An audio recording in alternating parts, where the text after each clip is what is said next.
Hello friends, once again मैं शिवांगी माहेश्वरी आपका स्वागत करती हूँ आपके अपने यूट्यूब चैनल स्किल लर्निंग में। जिसकी हमने एक सीरीज़ शुरू की हुई है क्लास 9 साइंस की। हम क्लास 9 साइंस में जो चैप्टर 1 है मैटर इन अवर सराउंडिंग, ये केमिस्ट्री के अंदर आता है। इस चैप्टर से रिलेटेड आज आगे कंटिन्यू करेंगे।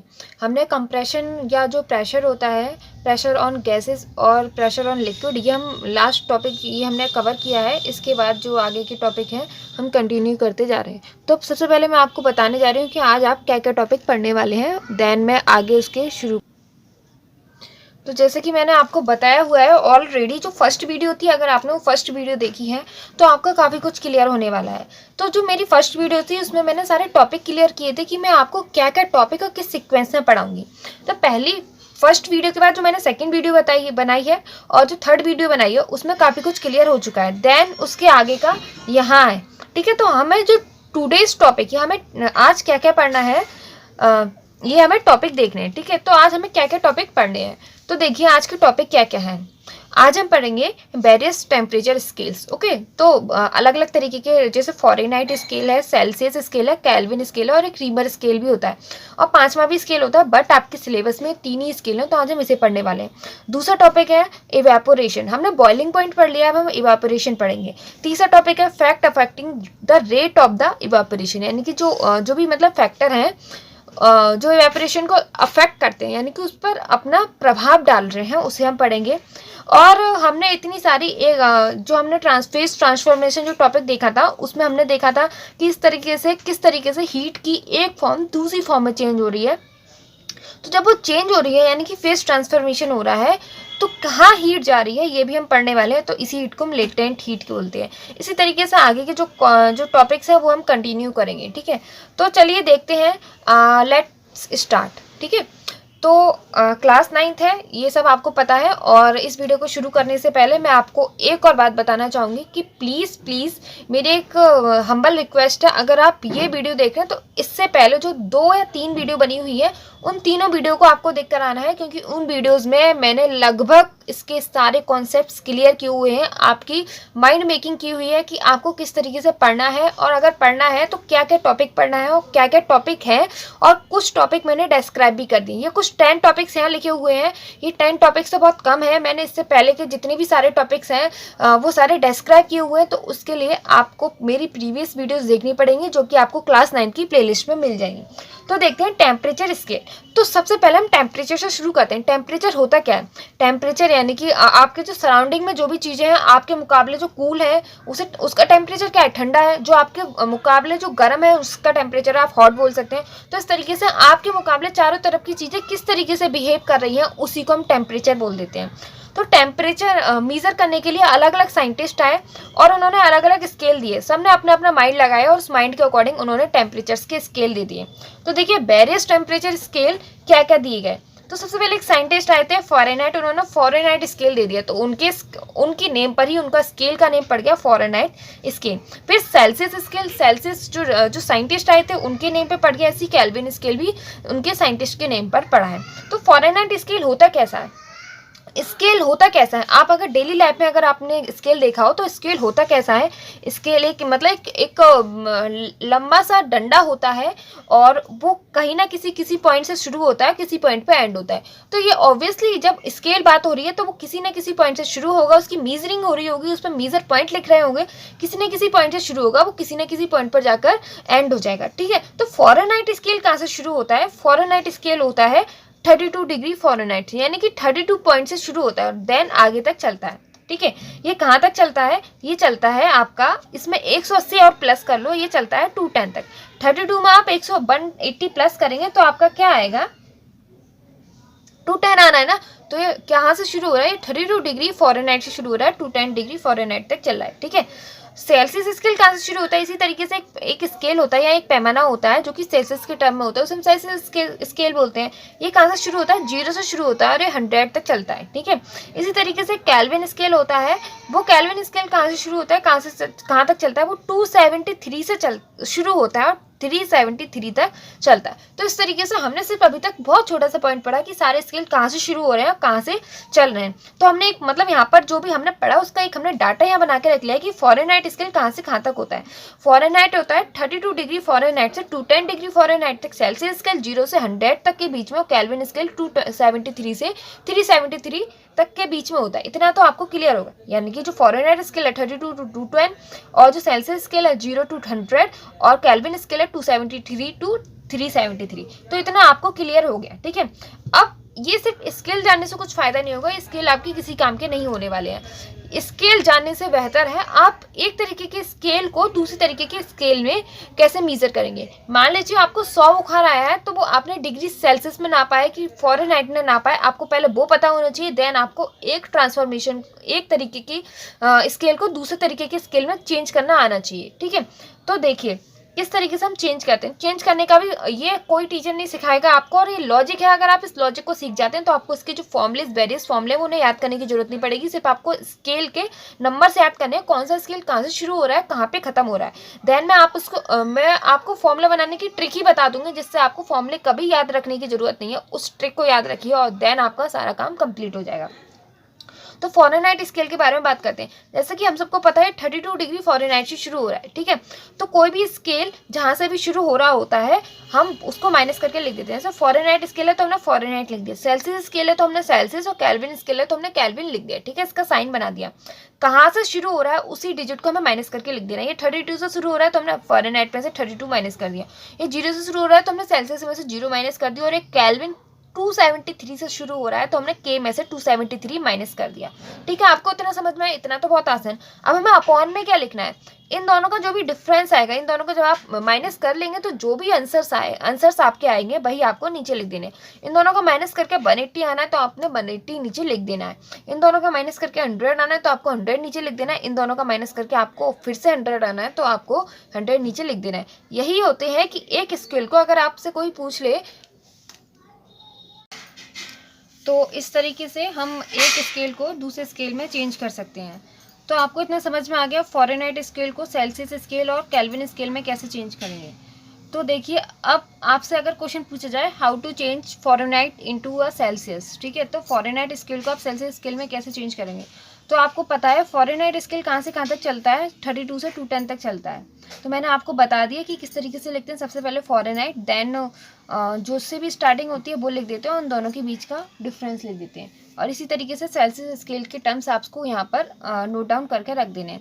अब देखिए, बस आपको इस इक्वेशन को सॉल्व करना है, देन आपको रिलेशन मिल जाएगा कि फ़ारेनहाइट और सेल्सियस स्केल में क्या रिलेशन है। देखिए कैसे हमने इसको कैंसिल आउट किया। यहाँ जो 0 था, इस 0 से ये वाला 0 कैंसिल हो गया, और जो 10 था वो यहाँ आकर जब मैं ऊपर रख दूंगी, ये जो 10 है क्रॉस मल्टीप्लिकेशन करके, इन शॉर्ट आप अब इतने तो बड़े हो गए कि इस इक्वेशन को सॉल्व कर सकें। तो हमने जब इस इक्वेशन को सॉल्व की तो सेल्सियस स्केल और फ़ारेनहाइट स्केल के बीच में रिलेशन आ गया 5/9 ब्रैकेट में F9 माइनस के 32 इक्वल टू C, ठीक है, या सेल्सियस। तो इस तरीके से हमने फ़ारेनहाइट स्केल को सेल्सियस स्केल में चेंज कर लिया। अब अगर आपसे क्वेश्चन पूछा जाए हाउ टू चेंज, और दूसरे तरीके का question what is the relation between the Fahrenheit and kelvin scale, तो हम फ़ारेनहाइट और केल्विन स्केल के बीच में कैसे रिलेशन निकालेंगे। तो आपको दिखाई दे रहा है फ़ारेनहाइट स्केल के टर्म्स यहाँ लिख रहे हैं और केल्विन स्केल के टर्म्स यहाँ लिख रहे हैं। इन दोनों के बीच में रिलेशन निकालने के लिए आपको फ़ारेनहाइट स्केल के टर्म्स और केल्विन स्केल के टर्म्स उठाने होंगे और देन आपको सॉल्व करना होगा। तो इन दोनों के बीच में ये रिलेशन निकल के आएगा K इक्वल टू 5/9 ब्रैकेट में F-32 + 273।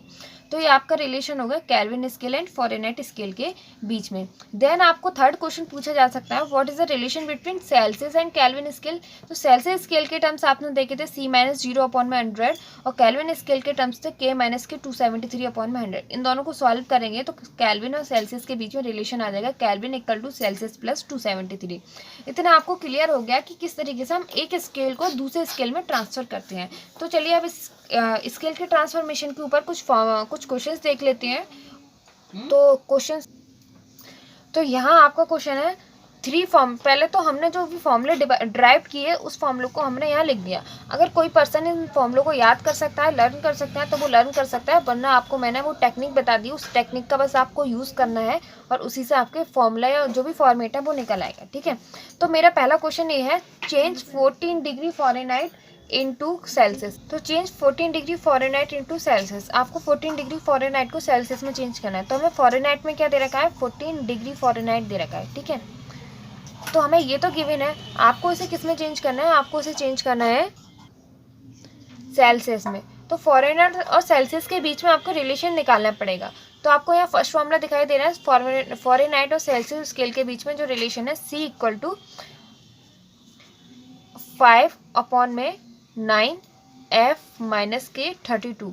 इस रिलेशन को यूज़ करके आप फ़ारेनहाइट स्केल को सेल्सियस स्केल में चेंज कर देंगे। तो फ़ारेनहाइट की क्या वैल्यू दे रखी है, फ़ारेनहाइट की वैल्यू दे रखी है 40। तो फ़ारेनहाइट की जगह आपको 14 लिख देना है, ठीक है। और इस क्वेश्चन को आपको बस सॉल्व करना है, आपका आंसर आ जाएगा। तो 40 में से 32 गए तो 8 बचा। तो 8 5 क्या होते हैं, 40 होते हैं। तो 40/9 डिग्री सेल्सियस। तो 40 डिग्री फ़ारेनहाइट और 40/9 डिग्री सेल्सियस, और अगर हम इसको डिवाइड कर दें तो 4.4 डिग्री सेल्सियस हो सकता है, ठीक है। अब आगे देखते हैं हम। दूसरा क्वेश्चन है आपका, change 50 degree Fahrenheit into kelvin. इस बार हमें अलग तरीके से दे रखा है। ये है हमारा आंसर नंबर फर्स्ट और ये है हमारा आंसर नंबर सेकंड। इस बार हमें अलग तरीके से दे रखा है, हमें चेंज 50 डिग्री फ़ारेनहाइट, यानी कि हमें फ़ारेनहाइट में क्या दे रखा है, 50 डिग्री फ़ारेनहाइट दे रखा है। हमें इसे केल्विन में चेंज करना है। तो फ़ारेनहाइट और केल्विन में जो भी रिलेशन होगा वो आपको पता होना चाहिए। वो तरीका मैंने बताया, वो तरीका पता होना चाहिए, फॉर्मूला याद हो चाहे ना हो। तो क्या रिलेशन है, K equal to 5/9 F-K32 plus K 273। तो आप यहाँ चेंज कर देंगे। तो आपको क्या करना है, 5/9 का 5/9 रखना है। जहाँ पर भी फ़ारेनहाइट है हमें फ़ारेनहाइट की वैल्यू रख देनी। तो फ़ारेनहाइट की वैल्यू कितनी है, 50 डिग्री फ़ारेनहाइट है, ठीक है। माइनस का 32 प्लस का 273, ठीक है। तो 5/9, तो 50 में से 32 गए तो कितने बचे, 18 बचा हमारा, ठीक है। प्लस के 273। अब 9 2 से 18 होते हैं तो ये कट गया, 5 2 से 10, 10 प्लस 273 हमारा कितना हो गया, 283। हमने फ़ारेनहाइट को किस में चेंज करना था, केल्विन में। हमने केल्विन में चेंज कर दिया। देखिए सेल्सियस के ऊपर डिग्री लगती है और लेकिन केल्विन के साथ डिग्री का साइन नहीं आता है। क्वेश्चन नंबर 3 जो लिखा हुआ है वो लिखा हुआ है चेंज 373 केल्विन इंटू फ़ारेनहाइट। तो 373 केल्विन को हमें फ़ारेनहाइट में चेंज करना है। तो 373 हमारा केल्विन में दे रखा है, इसे हमें किस में चेंज करना है, फ़ारेनहाइट में चेंज करना है। तो केल्विन और फ़ारेनहाइट के बीच में आप रिलेशन देखिए, केल्विन आपका है ये, और केल्विन और फ़ारेनहाइट के बीच में रिलेशन ये रहा। तो केल्विन और फ़ारेनहाइट के बीच का रिलेशन हम नोट डाउन कर लेंगे और इसे कर देंगे सॉल्व। तो क्या है रिलेशन, K बराबर 5/9 F-K32 प्लस के 273। तो केल्विन में हमें क्या दे रखा है, 373 डिग्री केल्विन दे रखा है, और 5/9 F-K32 प्लस के 273। 273 यहाँ प्लस में, इधर जाकर हो जाएगा ये माइनस में। तो ये क्या हो गया, 100 इक्वल टू 5/9 F-K32। 9 है डिवाइड में, उधर जाके मल्टीप्लाई में होगा तो 900 अपॉन में क्या आ जाएगा, 5 आ जाएगा। F-K32 5 से कट कर देंगे, कितनी बार जाएगा, 180 टाइम्स जाएगा, ठीक है। तो F-K32, अभी 32 यहाँ माइनस में, इधर जाके किस में आ जाएगा, प्लस में आ जाएगा। तो 180 प्लस 32 इक्वल टू F। तो इसको आप प्लस कर देंगे तो 212 फ़ारेनहाइट आ गया, ठीक है, या 212 डिग्री फ़ारेनहाइट। तो इस तरीके से आपने फ़ारेनहाइट और केल्विन के बीच में रिलेशन की हेल्प से केल्विन स्केल को आपने फ़ारेनहाइट स्केल में चेंज कर लिया। यानी कि 373 डिग्री केल्विन 373 केल्विन में कितने फ़ारेनहाइट होते हैं, 212 डिग्री फ़ारेनहाइट होते हैं, ओके। अब आपका जो फोर्थ क्वेश्चन है वो दे रखा है, चेंज 343 केल्विन इंटू सेल्सियस। तो 343 केल्विन को आपको सेल्सियस में चेंज करना है। तो फोर्थ किस तरीके से सॉल्व करेंगे, तो आपका क्या दे रखा है, केल्विन में दे रखा है आपको 343 केल्विन, इसको आपको सेल्सियस में चेंज करना है। तो केल्विन और सेल्सियस में क्या रिलेशन होता है, C प्लस 273। केल्विन की जगह आपको 343 रख देना है और C प्लस 273 इधर जाके माइनस में आ जाएगा, C क्या हो जाएगा हमारा, 100 डिग्री सेल्सियस। तो इस तरीके से आप इन तीनों फॉर्मूलों की हेल्प से आप किसी भी एक टर्म को या किसी भी एक स्केल को बाकी के बचे हुए स्केल में चेंज कर सकते हैं। तो अब चलिए, अब नया टॉपिक है। तो हमारा जो नया टॉपिक है वो है इवेपोरेशन। इवापोरेशन क्या होता है, इसको समझने के लिए आपको इसको पूरी तरीके से क्लियर करने के लिए आपको सबसे पहले बॉइलिंग के बारे में जानकारी होनी चाहिए। तो बॉइलिंग कहाँ से पता चलेगा आपको, इसके लिए बॉइलिंग क्या होता है इसके लिए पार्ट 3 ऑफ वीडियो देखना पड़ेगा, यानी कि वीडियो का जो तीसरा वाला पार्ट है आपको उसे क्लियर करना पड़ेगा। तो बॉइलिंग होता क्या है, बॉइलिंग का मतलब क्या है, वाटर को बॉइल करना यानी कि उसको उबालना। तो उबालने के बाद उसमें से जो थोड़ा बहुत वाटर का जो पार्ट होता है वो किस में चेंज हो जाता है, वो होता है गैस में चेंज हो जाता है या वाटर वेपर में चेंज हो जाता है। तो बॉइलिंग क्या है, बस एक ऐसा फिनोमिना जिसके थ्रू हम जो bulk of the form of the water है, यानी कि पूरे वाटर को हम गर्म करके उसे उसकी चेंज को या उसकी फॉर्म को चेंज कर सकते हैं। ठीक है, कुछ ऐसा ही मिलता जुलता हमारा इवेपोरेशन है। इवेपोरेशन का मतलब भी भाप बनना ही होता है, बॉइलिंग का मतलब उबलकर भाप में चेंज हो जाना या उबलकर बहुत ज्यादा गर्म हो जाना है। ओके, तो इवेपोरेशन क्या है, the process in which a liquid change into gaseous form is known as a evaporation. जैसे कि जो बॉइलिंग में क्या हो रहा था, बॉइलिंग में भी लिक्विड था, अगर उसको ज़्यादा बॉईल करते हैं तो वो गैस में चेंज हो जा रहा था, और लेकिन इवेपोरेशन में भी सेम ही है, जो लिक्विड है जब हम उसे गर्म करेंगे तो वो गैसेस फॉर्म में चेंज हो जाएगा। लेकिन थोड़ा सा डिफरेंस है बॉइलिंग और इवेपोरेशन में, यही डिफरेंस आपसे पूछा जाता है और यही आता है आपका 2 से 3 नंबर के क्वेश्चन में। तो ये डिफरेंस बहुत ज़्यादा इंपॉर्टेंट है आपकी जनरल नॉलेज के लिए भी और आपके एग्जाम के बेस पर भी।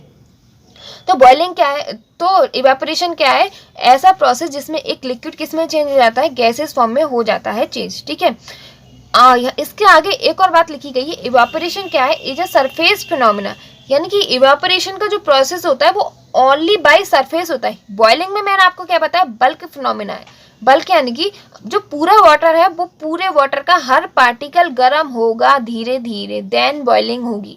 लेकिन इवेपोरेशन में क्या होगा, वो सिर्फ सरफेस फिनोमिना है, यानी कि सिर्फ ओनली ऑन सरफेस से ही जो सरफेस का वाटर होगा, जो ऊपरी ऊपरी वाटर होगा वो पहले वेपर बनकर उड़ जाएगा, देन फिर जो वाटर बचेगा उसमें से भी जो सरफेस का वाटर होगा वही ऊपर उड़ेगा। यानी कि कहने का क्या मतलब है, उसमें सिर्फ सरफेस वाला वाटर यानी कि जो सिर्फ ऊपरी परत है वाटर की वही इवेपोरेट होगी, लेकिन बॉइलिंग में टोटल वाटर धीरे धीरे गर्म होकर इवेपोरेट हो जाएगा। ओके, तो दोनों में सिर्फ इतना सा डिफरेंस है कि ये बल्क फिनोमिना है, यानी कि बॉइलिंग एक बल्क फिनोमिना है, इवेपोरेशन आपका एक सरफेस फिनोमिना है। ठीक है, अब हमारा इसके अंदर ही दूसरा पॉइंट है, क्या क्या फैक्टर हैं जो इवेपोरेशन को अफेक्ट करेंगे, यानी कि उसको मतलब बढ़ाएंगे इवेपोरेशन को या उसे घटाएंगे या उसकी मदद करेंगे इवेपोरेशन में। तो ये क्या क्या फैक्टर हैं, तो देखिए फैक्टर देखते हैं। ये only and only 4 he factor हैं जो इवेपोरेशन को अफेक्ट करते हैं। तो पहला फैक्टर क्या है, टेम्परेचर, दूसरा क्या है विंड स्पीड, तीसरा है सरफेस एरिया, फोर्थ है ह्यूमिडिटी। तो देखिए अगर आप टेम्परेचर इंक्रीज कर दें, ये बढ़ाने का साइन ये है और घटाने का साइन ये है। अगर आप टेम्परेचर को हाई कर दें तो हाई, अगर मान लो चारों तरफ ज़्यादा गर्मी है तो कपड़े जल्दी सूखते हैं ना, तो वही है, कपड़ों के अंदर से जो उनकी सरफेस पे पानी होगा वो जल्दी से इवेपोरेट हो जाएगा। यानी कि अगर आप इसका एक और एग्जांपल देखें, अगर आप छत पर गर्मियों के दिनों में पानी डालते हैं, क्योंकि गर्मियों के दिनों में टेम्परेचर बहुत हाई होता है, तो उसकी वजह से वो पानी होता है वो तुरंत वेपोराइज हो जाता है। तो अगर टेम्परेचर हाई है तो वेपोराइजेशन भी क्या होगा, हाई होगा। अगर टेम्परेचर लो है तो वेपोराइजेशन भी लो होगा। यानी कि अगर आपके चारों तरफ ठंडी है तो वाटर वेपर में अगर कोई भी सब्सटेंस या वाटर है वो वाटर वेपर में चेंज नहीं होगा या बहुत मुश्किल से होगा। इसलिए सर्दी में कपड़े देरी से सूखते हैं, क्योंकि वेपोराइजेशन ही नहीं होता है, क्योंकि चारों तरफ वाटर क्या है, ये चारों तरफ जो इन्वायरमेंट क्या है, ठंडा इन्वायरमेंट है, चिल्ड इन्वायरमेंट है। दूसरा क्या है, विंड स्पीड, यानी कि कितनी तेजी से हवा चल रही है। अगर हवा बहुत तेजी से चल रही है तो हवा के अंदर क्वालिटी होती है, हवा उस कपड़े के अंदर घुसेगी, देन उसके पार्टिकल के अंदर उसके हर पार्टिकल से टकराएगी, और हर पार्टिकल से टकराने के बाद वो हर पार्टिकल के अंदर से पानी लेगी और पानी लेकर साथ में उड़ जाएगी। तो यानी कि अगर विंड बहुत ज़्यादा तेज चल रही है, अगर आप पंखे में कपड़े सुखाते हैं, देन इवेपोरेशन हाई होता है। तो हाई विंड होगी तो हाई इवेपोरेशन होगा, अगर हवा बहुत कम है तो लो इवेपोरेशन होगा, यानी कि कपड़े देरी से सूखेंगे अगर हवा नहीं चल रही है तो। तीसरा है सरफेस एरिया, यानी कि कितना बड़े एरिया में पानी फैला हुआ है। अगर आप अगर इसके लिए आपकी बुक में एक फिनोमेना भी दे रखा है, एक पूरा एक्टिविटी दे रखी है। आप एक छोटी कटोरी में लेकर जो पानी है उसे रख देते हैं, ठीक है, और एक बड़े बर्तन में लेकर रख देते हैं। आप दोनों ही पानी को आप धूप में रख देते हैं, तो क्या होता है, जो छोटी कटोरी का पानी है उसमें आपने इस कटोरी में डाला है मान लो 2 लीटर पानी, इसमें भी डाला है आपने 2 लीटर पानी। तो क्योंकि इसका सरफेस एरिया ज़्यादा है तो ऊपर का ज़्यादातर पानी सब उड़ जाएगा, यानी कि इसका पानी जल्दी उड़ेगा, ठीक है, जल्दी वेपोराइज होगा। कटोरी का सरफेस एरिया क्या है, बहुत कम है, तो इसका पानी देर से वेपोराइज होगा, ठीक है। तो यानी कि अगर सरफेस एरिया ज़्यादा है तो वेपोराइजेशन भी क्या होगा, हाई होगा, यानी कि पूरे सरफेस से वेपोराइजेशन हो जाएगा। इसका एक एग्जांपल ले सकते हैं, अगर आप एक बाल्टी पानी धूप में रख दें, ठीक है, कड़क धूप में अगर आप एक बाल्टी पानी रख देते हैं तो वो पानी को इवेपोरेट होने में, अगर पूरा पानी इवेपोरेट होता है तो 1 वीक लगभग लग सकता है, ठीक है। लेकिन अगर वही बाल्टी का पानी आप अगर अपनी छत पे डाल देते हैं तो उस पानी को इवेपोरेट होने में 1 घंटा भी नहीं लगता, ठीक है। क्योंकि छत का क्या है, ये मान लो छत है, ये बाल्टी, छत का सरफेस एरिया ज़्यादा है, यानी कि उसका एरिया ज़्यादा है, तो थोड़ा सा पानी ज़्यादा एरिया में फैला हुआ है, हर पार्ट से इवेपोरेशन बहुत आसानी से ऊपर है। लेकिन बाल्टी क्या है, बाल्टी का सरफेस एरिया बहुत कम है, इस वजह से 1 वीक के अंदर उसमें से इवेपोरेशन हो रहा है। तो सरफेस एरिया हाई होगा तो इवेपोरेशन भी हाई होगा, सरफेस एरिया लो होगा तो इवेपोरेशन भी लो होगा। इसके अलावा जो चौथा फैक्टर है वो है ह्यूमिडिटी, यानी कि पानी में, यानी कि इन्वायरमेंट में पानी की मात्रा कितनी है, यानी कि नमी कितनी है। अगर मान लीजिए बारिश का मौसम है तो बारिश के मौसम में बारिश होती है तो इन्वायरमेंट में पानी की मात्रा तो ऑलरेडी ज़्यादा हो गई ना, चारों तरफ हर पार्टिकल में, एयर के हर पार्टिकल में पानी है। तो ह्यूमिडिटी क्या होगी, अगर हाई होगी तो हर एयर के हर पार्टिकल में अगर पानी है तो एक तो चारों तरफ वैसे ही पानी है और कपड़े में भी पानी है, तो कपड़े कैसे सूखेंगे, यानी कि ह्यूमिडिटी अगर हाई है तो क्या होगा, इवापोरेशन होगा लो। लेकिन अगर ह्यूमिडिटी कम है, यानी कि इन्वायरमेंट में पानी नहीं है और वो सूखा सूखा सा इन्वायरमेंट है, तो जो हवा चलेगी उसमें पानी की मात्रा कम होगी, तो जो हवा होगी कपड़े में से पानी खींचेगी, ठीक है। तो अगर ह्यूमिडिटी कम है तो इवापोरेशन क्या होगा, हाई होगा, ठीक है। तो ये 4 फैक्टर हैं जो इवेपोरेशन को इफेक्ट करते हैं। तो इसके लिए आपकी एक्टिविटी दे रखी थी बुक में से, वो भी मैंने एक्सप्लेन कर दी। अब हमारे जो इस वीडियो में, ये वीडियो काफ़ी लंबी होती जा रही है, तो इस वीडियो में हम आगे के जो बचे हुए टॉपिक है नहीं कर सकते, तो बचे हुए जो 7-8 टॉपिक बचे हुए हैं आपकी बुक से अभी, उन टॉपिक को हम नेक्स्ट वीडियो में करेंगे। Thank you for watching this channel, thank you for watching skill learning. इसी तरीके से आप स्किल लर्निंग को देखते रहिए।